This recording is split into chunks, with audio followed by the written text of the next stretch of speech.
Meravigliosa serata che sarà dedicata a Johann Sebastian Bach, grazie all'Ateneo Veneto che ci ospita, grazie all'Archivio Cini che supporta questa importante iniziativa, grazie soprattutto ai nostri relatori, professoressa Vincenzino Ottomano, un recente nuovo acquisto di Ca' Foscari, la nuova docente di musicologia, e il professor Lucio Cortella, che è una colonna del Dipartimento di Filosofia, che abbiamo ascoltato e apprezzato tante volte qui con noi, e grazie naturalmente al maestro Turini che poi ci offrirà l'esecuzione delle variazioni di Goldberg.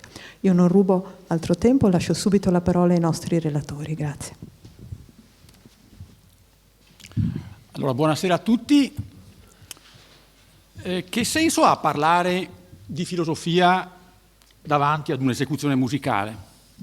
Secondo me per un motivo fondamentale, perché nel linguaggio musicale è depositato un pensiero, non è semplicemente offrire delle sensazioni sonore, eccetera.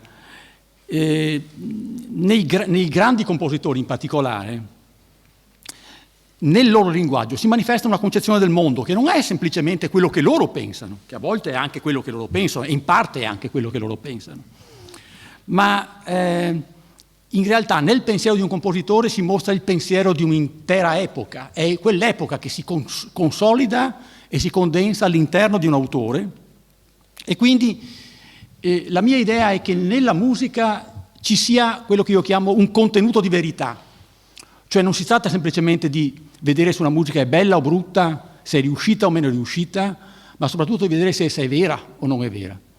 E nel caso di Bach certamente siamo nel regno della verità. Allora qui il punto, secondo me fondamentale da capire, è che cosa pensi Bach quando compone, quale pensiero sia depositato nelle sue composizioni, che cosa pensa Bach mentre scrive musica.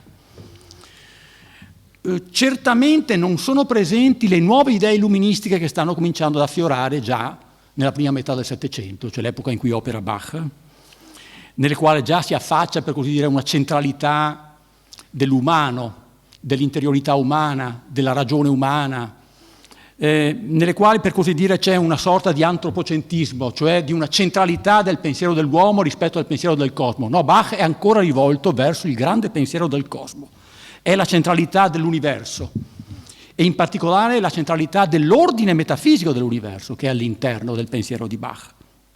E quindi dobbiamo fare un passo indietro rispetto al Settecento e rivolgerci al Seicento, perché è in realtà la metafisica del Seicento quella che in qualche misura si condensa e si esprime nella musica bachiana. E qual è la metafisica del Seicento? C'è stata una grande rivoluzione nel Seicento rispetto alla metafisica antica, che pensava soprattutto al cosmo in termini qualitativi, con dei fini naturali che gli enti in qualche modo dovevano raggiungere e a cui gli enti tendevano. Con l'inizio del Seicento assistiamo a una grande rivoluzione, si afferma l'idea che in fondo il cosmo è un cosmo organizzato secondo un ordine meccanico, secondo rapporti di causa-effetto, addirittura, come scriveva Galilei, scritto in caratteri matematici. La matematica è la cifra con cui i pensatori del Seicento pensano l'organizzazione del mondo. Il mondo è un grande organismo matematico, quindi un ordine meccanico in cui vigono fondamentalmente rapporti di causa-effetto. Il pensiero fondamentale della metafisica del Seicento, Cartesio, Spinoza, fondamentalmente è questo. Quindi il tutto come un tutto necessario, come un'organizzazione necessaria in cui tutto ha il suo posto, E Dio, in questo ordine fondamentale, è il grande organizzatore. L'ordine dell'universo coincide con l'ordine divino. Questa è l'idea che pensano questi autori, e la grande idea che affiora per esempio in alcuni autori del Seicento è che Dio sia pensato come il grande orologiaio. Il mondo è un grande orologio, scandito secondo appunto il tempo e secondo lo spazio, e Dio è il grande orologiaio che ha organizzato questa grande immagine del mondo. È Goelings, uno degli prosecutori di Cartesio, un grande cartesiano, che elabora questa metafora di Dio, grande orologiaio del mondo.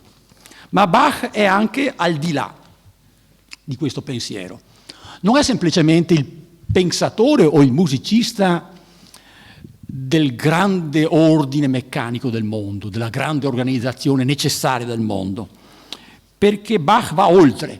Bach esplora non solo il mondo della necessità, cioè il mondo dei rapporti tra causa e effetto, tutti calcolati meccanicamente e matematicamente, ma esplora l'enorme, l'infinito campo delle possibilità.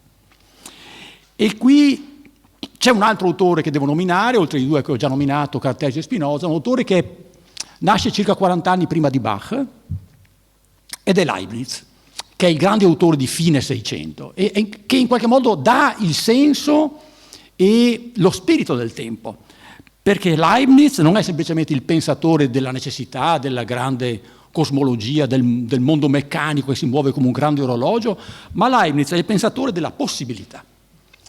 Leibniz scrive che la dimensione della possibilità è molto più ampia della dimensione della realtà.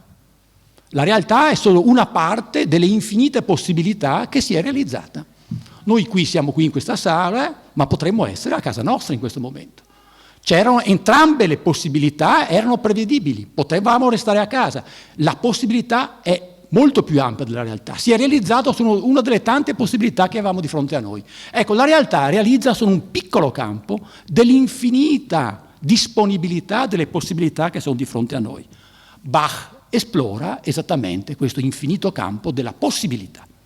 Pensate per esempio all'arte della fuga, in cui c'è l'esplorazione di infiniti mondi, tutti possibili, tutti immaginabili, tutti però, come dire, risolvibili matematicamente e in qualche misura quindi razionalmente. Oppure pensate a un'altra opera bachiana, l'offerta musicale, e il tema del ricercare. Ecco, Bach ricerca, è questo grande tema, diciamo, della musica di 5-600, il ricercare il 700, in cui invece che sviluppare, come sarà questa sera, le variazioni di un tema, si va alla ricerca di un tema, senza mai trovarlo, in continuazione. Ecco l'infinito mondo delle possibilità, un tema alla cui ricerca si va e che non si raggiunge mai, che non è mai raggiunto. La musica di Bach quindi esplora, diciamo così, questo infinito campo delle possibilità, la possibilità come sfera più alta della necessità e della realtà. Quindi in Bach non si afferma l'idea, per così dire, della soggettività dell'artista.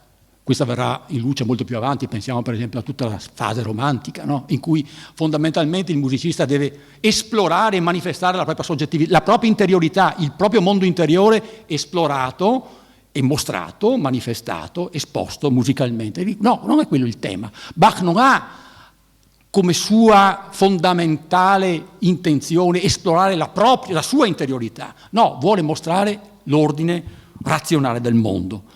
C'è un primato, per così dire, dell'oggettività delle cose. Il mondo organizzato meccanicamente, matematicamente, ed è verso questo mondo che Bach intende esporre la sua musica. La sua musica è quindi contemplazione, esplorazione del grande disegno dell'universo. Ecco, qui in qualche modo l'universo, l'insieme dei fenomeni naturali, dei movimenti degli astri, dei movimenti della natura, coincide col movimento divino, coincide con l'esplorazione di Dio. Le due cose coincidono. In qualche modo Spinoza già aveva detto questa cosa, che l'ordine del tutto coincide con l'ordine di Dio. Esplorando l'ordine della natura si vede in qualche modo Dio dietro di essa. Ecco, questo è l'orizzonte all'interno del quale si muove la musica bachiana. E alla fine, ultimo tema su cui volevo soffermarmi prima di dare la parola a Vincenzino Ottomano, il mondo in cui noi viviamo però è un mondo buono, cioè questo ordine meccanico non è un ordine che in qualche modo si sofferma e si afferma e si contrappone al nostro mondo, anzi è il migliore dei mondi possibili. Questa è ancora un'altra idea di Leibniz. Questa è un'altra idea di Leibniz. Di tutti i mondi possibili, diceva Leibniz, Dio ha creato il mondo migliore tra quelli che erano possibili. Le possibilità sono realizzate nel modo migliore. Quindi dentro questo, chiamiamolo così, ordine meccanico, c'è una finalità ultima che noi non vediamo. Perché noi quando osserviamo i fenomeni naturali, i fenomeni fisici, non vediamo il fine verso cui questi fenomeni sono indirizzati, non lo vediamo. In realtà è nascosto dietro. Dietro questo ordine meccanico c'è una finalità ultima a cui sono indirizzati tutti questi fenomeni.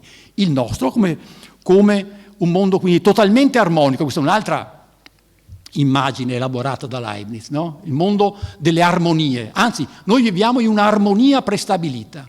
Cioè ognuno di noi è in una sorta di consonanza con gli altri, anche se non entra direttamente in contatto con gli altri. È come se le cose si muovessero secondo la medesima sequenza.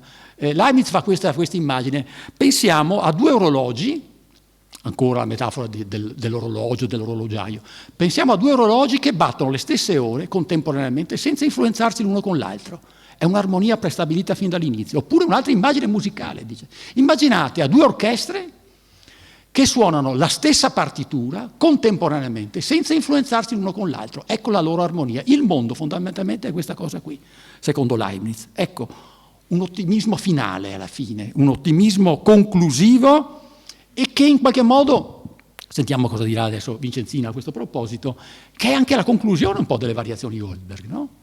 L'ultima variazione, prima della ripetizione del tema iniziale, è in qualche modo una variazione ottimistica, no? È il quodlibet in cui in qualche modo il quotidiano diventa il migliore dei mondi possibili. Ci riconciliamo di nuovo con la nostra quotidianità. Ecco, la conclusione è buona, andrà a finire bene secondo Bach, e questa è la sua idea.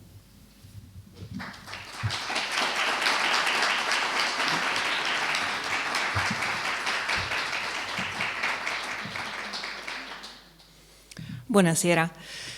E come conciliare tutta questa immagine filosofica del professor Cortella con quello che andremo ad ascoltare? Immaginate la prima edizione di queste variazioni Goldberg. Bach scrive Klavierübung für Liebhaber. Che cosa significa? Lui lo pensa proprio come un esercizio per dilettanti. E dietro questa parola esercizio c'è tutto il mondo che ci accompagnerà in questo ascolto. È un esercizio compositivo, è un esercizio dell'ascolto, è un esercizio tra una stabilità, questo mondo completamente meccanico, questa ricerca di una perfezione, e invece quello che è la nostra esperienza d'ascolto. Io vorrei che durante questa serata voi cercaste un pochettino di concentrarvi su quello che ascoltate. Da un lato avete un tema che si ripropone sempre uguale, sempre diverso, quindi una certa stabilità. Bach cerca di creare questo universo coeso, dove a partire da un'aria, e lo scrive in italiano, aria, dove lui pensa non solo alla vocalità italiana, pensa a tutta quella che era l'esperienza del Cinquecento, del Seicento, dello stile brillante, dello stile galante di Frescobaldi, di tutto quello che era stata l'esperienza brillante del Seicento. Parte da un'aria, quello che è la cosa più lontana da quello che può essere un pezzo per pianoforte.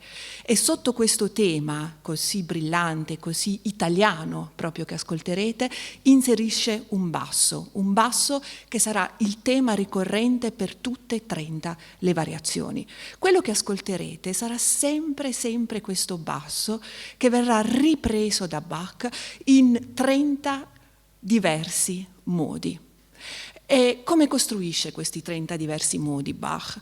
C'è un principio matematico, con gruppi. Ogni 3 variazioni lui inserisce un canone, e il canone, se volete, è una delle forme più perfette dell'imitazione fra le voci, e questo canone è in crescendo. La prima volta in unisono, poi sentirete un canone alla seconda, poi alla terza, alla quarta, alla quinta. C'è sempre questo crescendo verso una certa perfezione, fino all'ottava. La distanza tra le voci sarà di un'ottava, e alla nona. E alla nona si ferma, con delle variazioni libere, per poi riprendere nell'ultima aria, nell'ultima variazione, l'aria dell'inizio. Quello che mi preme osservare è appunto questo gioco, questa tensione che Bach crea fra una certa stabilità, l'orecchio che si abitua, l'orecchio che percepisce un tema che è sempre familiare, e dall'altro canto invece una instabilità. Ogni volta il nostro orecchio sarà sopraffatto dalle note, non avrà più punti di riferimento. Bach cerca in questa perfezione dell'universo, cosa cerca? Il caos di dover giocare con ogni variazione, con ogni singola nota.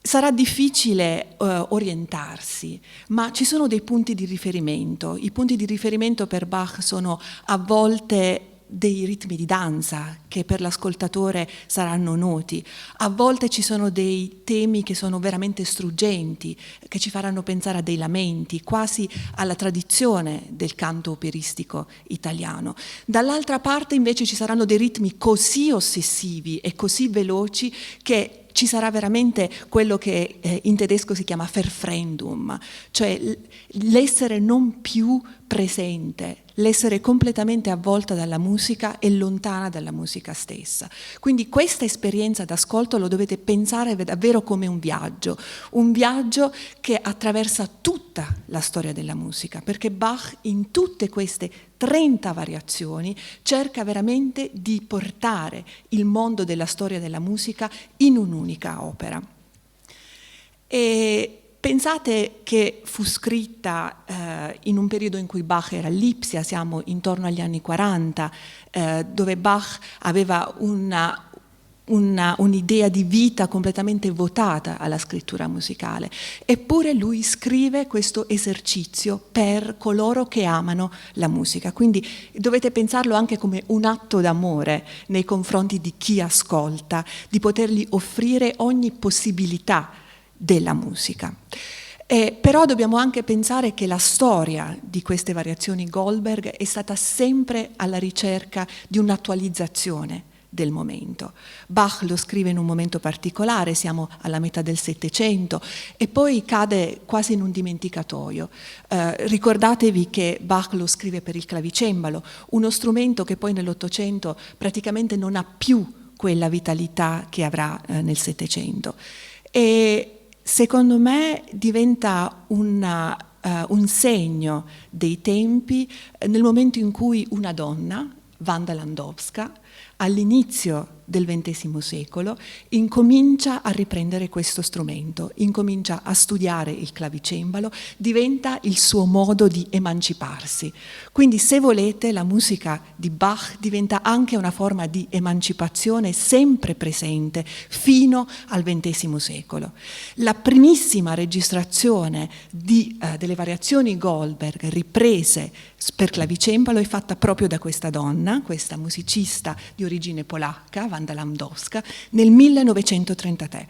Immaginate quanto è significativa questa data, 1933, siamo veramente nel pieno del regime nazista, lei ha origini ebree, è costretta a scappare e a rifugiarsi in America, e quasi come un manifesto della sua libertà, il manifesto di questa perfezione cercata in un ordine cosmico, Wanda Landowska incide per la prima volta le variazioni Goldberg nella loro forma originale per clavicembalo. Immaginate che il successo fu così enorme che venne richiesta una nuova registrazione nel 1945, ne fecero circa 3.000 copie e dovettero rifare le copie perché le vendite arrivarono fino a 30.000 copie. L'ultima tappa, prima appunto della riscoperta delle variazioni Goldberg invece per pianoforte, dovete immaginare quello che ne fece Glenn Gould con questa libertà dell'esecuzione. Quindi da un lato immaginate questa idea del cosmo, dell'ordine matematico, ogni variazione ha una struttura matematica, e dall'altra parte l'interpretazione, dove l'interpretazione è sempre un viaggio personale e un'attualizzazione dell'ascolto e un'attualizzazione del pezzo stesso. E Glenn Gould appunto nel 1955 incomincia questo viaggio nell'esperienza di riattualizzare le variazioni Goldberg, e assolutamente è quello che stasera il nostro maestro ci riproporrà in una riattualizzazione di quest'opera bachiana. L'ultima mia riflessione è su questa struttura. Il professor Cortella ha ricordato che l'ultima variazione è un quod libet, che significa come ci piace. Immaginate veramente questa idea dell'ascolto come piacere, di interpretarlo come piace ad ognuno di noi. E Bach in questa struttura matematica delle variazioni Goldberg è proprio alla fine che ci svela, se vogliamo, questa ironia della sua struttura, di questa struttura così perfetta che alla fine in questo Quod Libet nasconde due motivi popolari. Il primo motivo popolare, di origine della Turingia della Germania, tradotto sarebbe "da quanto tempo sono lontano da te", e l'altro invece "le rape e le rape rosse mi hanno tenuto lontano da te". Immaginate l'ironia di prendere questi due temi popolari così vicini al quotidiano, come diceva il professor Cortella, così lontani da quella che è una struttura metafisica del mondo, e di farne l'ultima variazione combinando in maniera strettamente contrappuntistica due temi che non hanno niente a che vedere con la musica d'arte.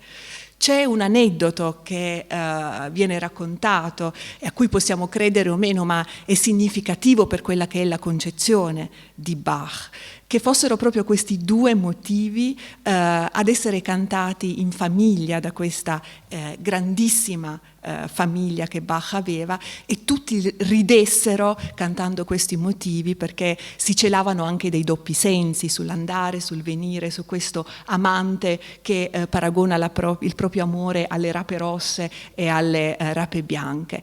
E questo ci dà la dimensione di quella che è l'unione della vita nell'arte, e soprattutto quella che è questa ironia di queste variazioni, che da un lato ci presentano un mondo perfetto e dall'altro lato lo capovolgono, prendendo appunto l'ironia e inserendo due motivi popolari.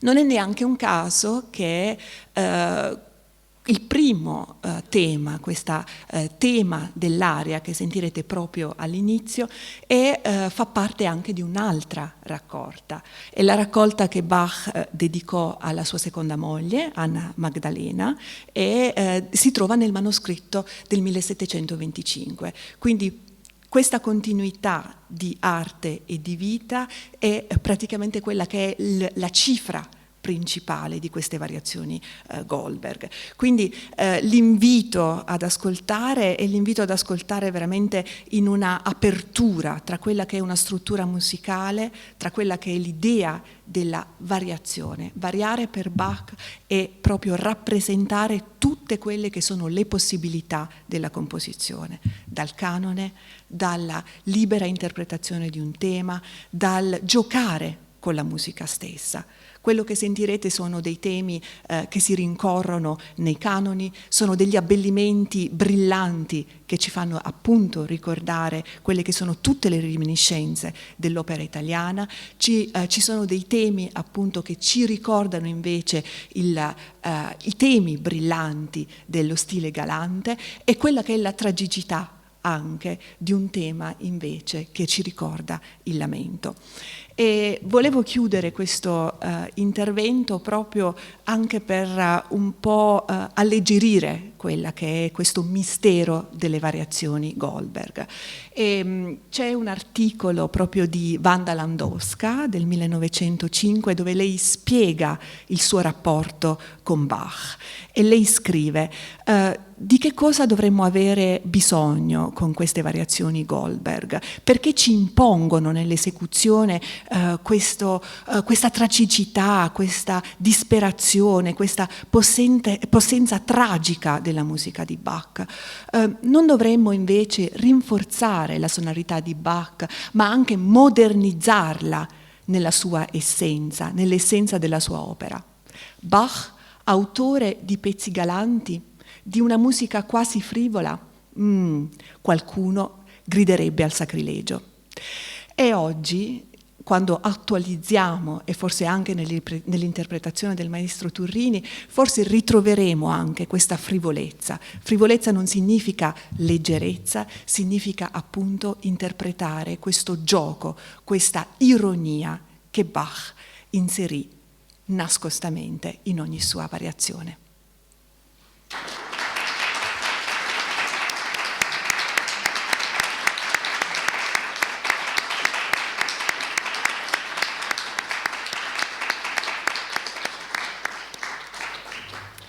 Ed è con enorme piacere che invito il maestro Turrini e vi auguro buon ascolto. Grazie mille.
Ringrazio moltissimo il maestro Turini e i nostri due relatori per questa meravigliosa serata che ci hanno regalato e vi do appuntamento la prossima settimana, il 14 con la musica e le neuroscienze e il 17 con la conclusione del ciclo Ripensare la città. Grazie ancora.